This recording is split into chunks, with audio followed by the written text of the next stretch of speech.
Hello everyone, कैसे हो आप सब लोग। मेरा नाम है वंदना शर्मा और आप हैं बॉन्ड विद केमिस्ट्री पर। ठीक है, आज के वीडियो में हम क्या सीखने वाले हैं। आज के वीडियो में हम मैकेनिज्म ऑफ ईथर फॉर्मेशन करने वाले हैं। मैकेनिज्म थोड़े से टफ लगते हैं, लेकिन आज हम इसको आसान करेंगे। तो ईथर क्या होते हैं। ईथर हैं जहां पर दो एल्काइल ग्रुप, जैसे यहां पर मैं लिख रही हूं मिथाइल,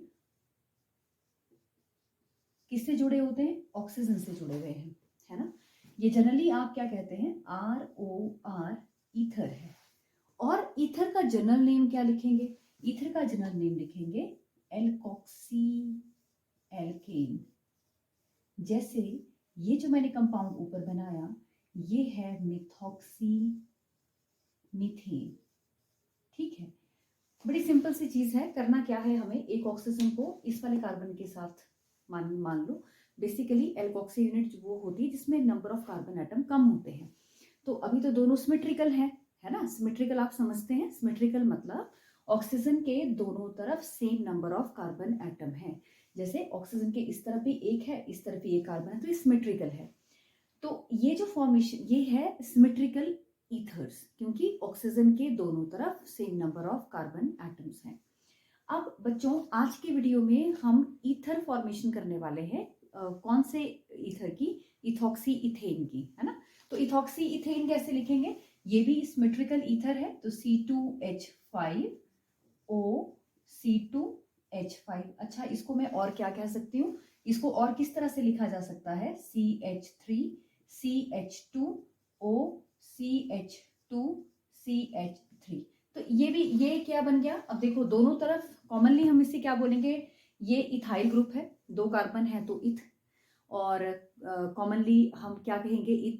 अगर मेरे पास ऐसा अल्काइल ग्रुप है तो मतलब इथाइल, तो दोनों इथाइल ग्रुप हैं, तो ये है डाई इथाइल ईथर या फिर इथॉक्सी। चाहे आप इस ऑक्सीजन को इन दो कार्बन के साथ काउंट करो, चाहे इसके साथ काउंट करो, बट अगर आप ये देखेंगे तो ये क्या बना, इथऑक्सी। एल्क, एल्क का मतलब होता है कार्बन एटम, तो यहां पर कितने कार्बन है, दो। इथ ऑक्सी इथ एन। ओके, सो अब हम बात करते हैं कि ईथर फॉर्मेशन होती कैसे है। देखो, जब आपके पास इथेनॉल हो, जैसे मान लो नॉट इथेनॉल, जैसे आपके पास कोई प्राइमरी अल्कोहल है, तो प्राइमरी अल्कोहल को जब भी आप प्रोटिक सॉल्वेंट के साथ ट्रीट करते हैं, प्रोटिक सॉल्वेंट जैसे प्रोटिक एसिड्स, जैसे H2SO4 H3PO4, तो ये जो ऐसे एसिड हैं जिनमें हाइड्रोजन है, दे आर प्रोटिक एसिड्स। और ये प्रोटिक एसिड जब आपके पास इथेनॉल के ऊपर अटैक करते हैं, इनकी प्रेजेंस में हम इसको हीट कर लेते हैं। और जैसे मान लो अगर आपके पास टेम्परेचर कंडीशन 443 केल्विन है या 413 केल्विन है, तो डिपेंड करता है इन दो कंडीशन पर, दो तरह से डिहाइड्रेशन हो जाती है। ठीक है, यहाँ भी वाटर मॉलिक्यूल ही निकलेगा और यहाँ भी वाटर मॉलिक्यूल ही निकलेगा, और आपके पास यहाँ पर तो फॉर्मेशन हो जाएगी इससे एल्कीन की। और ये कौन सी एल्कीन है, देखो दो कार्बन है और डबल बॉन्ड है, तो ये है इथीन। और 413 केल्विन अगर आप टेम्परेचर रेंज रखते हैं, तो ये जो इथेनॉल है, ये इथेनॉल आपको देगा डिहाइड्रेट होने पर ethoxy ethane, ethoxy ethane, right. अब इस इथॉक्सी इथेन का मैकेनिज्म हम पढ़ेंगे। तो आपने सुना होगा कि आपके पास दो तरह के न्यूक्लियोफिलिक सब्स्टिट्यूशन होते हैं, एक है यूनिमॉलिक्यूलर न्यूक्लियोफिलिक सब्स्टिट्यूशन, ठीक है, और दूसरा होता है बायोमॉलिक्यूलर न्यूक्लियोफिलिक सब्स्टिट्यूशन। अब इधर क्या होने वाला है, ये जो ईथर फॉर्मेशन है, अभी हम ये नहीं कर रहे हैं, इसके मैकेनिज्म हम बाद में करेंगे। लेकिन उससे पहले हम इथेनॉल से ईथर जब बना, तो इस मैकेनिज्म को पहले करेंगे। तो जब बेसिकली इथेनॉल से जब ईथर बनता है, तो हमें प्राइमरी अल्कोहल चाहिए, और ये मैकेनिज्म होता है SN2 मैकेनिज्म, प्राइमरी अल्कोहल। और हमें मालूम है कि SN2 मैकेनिज्म है। देखो, जब अगर आपने प्राइमरी अल्कोहल की जगह अगर आप सेकेंडरी अल्कोहल यूज करते हो या टर्शरी अल्कोहल यूज करते हो, स्पेसिफिकली टर्शरी यूज किया, तो मैकेनिज्म SN2 नहीं चलेगा, फिर मैकेनिज्म SN1 चलता है। और जैसे कि आप सबको मालूम है कि यूनिमॉलिक्यूलर न्यूक्लियोफिलिक सब्स्टिट्यूशन रिएक्शंस में कार्बोकटाइन की फॉर्मेशन होती है, फिर कार्बोकैटायन जब बन जाएगा तो वहां से एक प्रोटॉन का रिमूवल हो जाएगा और आपके पास वहां पर एल्कीन फॉर्मेशन हो जाती है। इधर बात कुछ और है, यहाँ पर हम क्या क्या क्या कहने वाले हैं। देखो सबसे पहले क्या हो रहा है कि ये जो इथेनॉल है, ठीक है, इथेनॉल है और इथेनॉल के पास है ऑक्सीजन जो कि इलेक्ट्रॉन रिच है, नंबर 1। तो पहले स्टेप में ये जो इथेनॉल है ये प्रोटॉन ले लेती है। अच्छा, अब ये प्रोटॉन कहां से आ गया हमारे पास? प्रोटॉन आया आपके एसिड से। आपको मालूम है आपने इसमें एसिड यूज किया, H2SO4 यूज किया, H3PO4 यूज किया। और ये एसिड कैसे एसिड होते हैं? ये एसिड डिहाइड्रेटिंग एसिड्स होते हैं। और डिहाइड्रेशन क्या है? रिमूवल ऑफ वाटर, जो वाटर को रिमूव करवा दें, ऐसे एसिड। तो स्ट्रॉन्ग एसिड है, प्रोटॉन आता है। और देखो प्रोटॉन के पास कमी है ना, प्रोटॉन अभी डेफिशिएंट, वो उस साइट के ऊपर जाएगा या ये इलेक्ट्रॉन की तरफ, इलेक्ट्रॉन रिच साइट की तरफ, कहने का मतलब है अट्रैक्ट हो जाएगा। तो ये जो ऑक्सीजन है इसने अपने बॉन्ड तो भी बना रखे हैं, देखो ये अपने इन 2 इलेक्ट्रॉन या इन 2 में से किसी भी एक पेयर के को लेकर के इसे अपनी तरफ खींच लेगी। H3CH2OH ऑलरेडी था, एक H आपने और लिया, लेकिन प्रॉब्लम क्या हुई है? ऑक्सीजन ने अपने लोन पेयर की एक्सपेंस पे ये काम किया है। ऑक्सीजन अपने बॉन्ड बना चुकी थी लेकिन अपना लोन पेयर से उसने ये काम किया, उसके पास हो गई है कमी। ऑक्सीजन बनाती है 2 बॉन्ड लेकिन यहां ऑक्सीजन ने बना दिए 3 बॉन्ड। ये हो गई हमारे पास प्रोटोनेटेड एल्कोहल। तो पहला स्टेप क्या था? Protonation of alcohol. पहला स्टेप क्या है? प्रोटोनेशन। प्रोटोनेशन किसकी प्रेजेंस में हुई? एसिड की प्रेजेंस में। प्रोटॉन कहां से आया? एसिड से आया, राइट, ठीक है। दूसरे स्टेप में क्या हुआ? न्यूक्लियोफिलिक अटैक होगा। न्यूक्लियोफिलिक, ये न्यूक्लियोफिलिक क्या होता है? Nucleophilic attack by unprotonated ethanol, अनप्रोटोनेटेड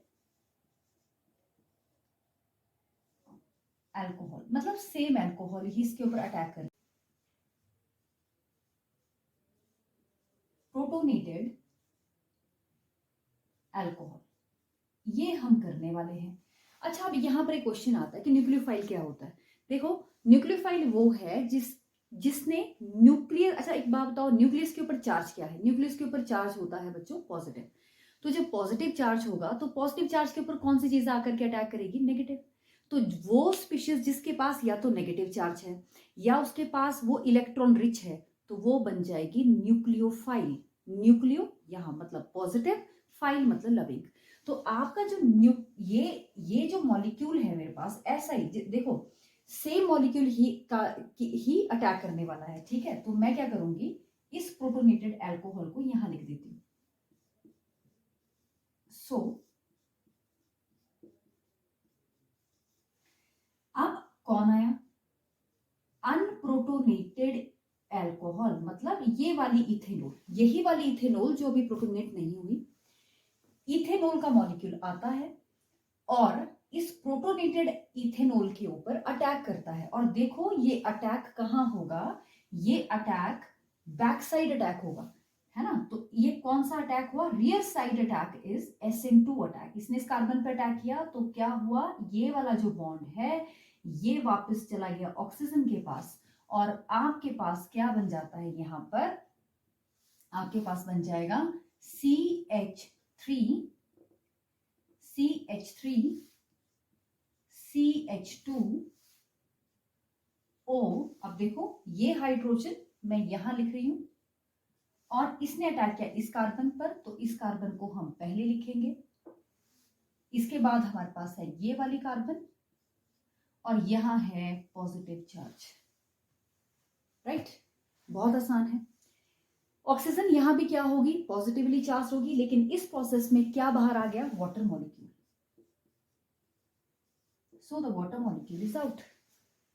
बहुत आसान है, हमारे पास रिमूवल ऑफ वाटर हो गया, SN2 अटैक हुआ। अब यहां से हम एक चीज समझ सकते हैं, ये इथेनॉल मॉलिक्यूल अगर हिंडर्ड हुआ, मान लो अगर ये वाली कार्बन प्राइमरी ना हो करके, है ना, तो प्राइमरी अल्कोहल किससे बोलेंगे? देखो जो भी अल्कोहल हो, जैसे मान लो अगर मैं यहां पर ये CH3CH2OH लिख रही हूं, तो ये कैसी अल्कोहल है? प्राइमरी। हमको क्या देखना है?